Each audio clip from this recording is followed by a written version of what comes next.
একটা মেয়ের নিজের পায়ে দাঁড়ানোটা খুব বেশি জরুরি। একটাই তো জীবন, বাঁচার মতো করে বাঁচতে হয়। কারো উপর নির্ভরশীল হয়ে থাকার চাইতে নিজের পায়ে দাঁড়ানোটা আমি বেস্ট মনে করি। একটা মেয়ে চাইলে কি না করতে পারে, নিজের পায়ে দাঁড়াতে পারে, অন্যের ভরসা হতে পারে, অন্য কারো দুঃখ শুনে তাকে ভরসা দিতে পারে, সান্ত্বনা দিতে পারে, নিজের সব দুঃখ কষ্ট ভুলে অন্য কারো সুখের কারণ হতে পারে। এত শক্তি ভিতরে থাকা সত্ত্বেও অনেক মেয়ে আছে নীরবে সব কিছু সয়ে নেয়, দুঃখ যন্ত্রণা সব কিছু ভুলে সেই অবহেলার পাত্র হয়েই রয়ে যায়।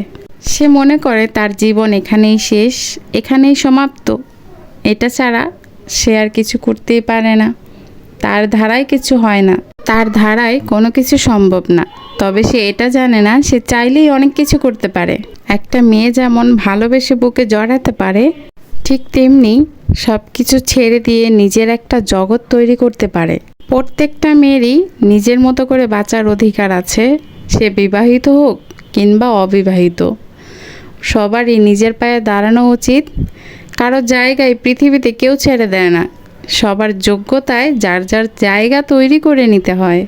চাইলেই সব কিছু করা যায়, শুধুমাত্র নিজের ইচ্ছা শক্তি থাকতে হয়। তুমি এটা ভেবো না তুমি কিছু করবে আর তোমার পাশে হাজারো মানুষ দাঁড়িয়ে থাকবে তোমাকে বাহবা দেওয়ার জন্যে। কেউ থাকবে না পাশে, কেউ পাশে এসে বলবে না তুমি করো, আমি তোমার পাশে আছি। তুমি কি চাও, সম্পূর্ণ সাপোর্ট আমার থেকে পাবে, এটা কেউ এসে বলবে না। নিজের শ্রম, নিজের মেধা, নিজের যোগ্যতা দিয়ে দাঁড়াতে হবে। পাশে কাউকে পাবে না, তবে হ্যাঁ পাশে পাবে যখন তুমি চেষ্টা করবে, তখন উপহাস করার জন্যে অনেককেই পাবে। সব কিছুকে উপেক্ষা করে নিজের পায়ে দাঁড়াতে হবে, সামনে এগিয়ে যেতে হবে। কথাগুলো তীব্র হলেও বাস্তব। আসসালামু আলাইকুম।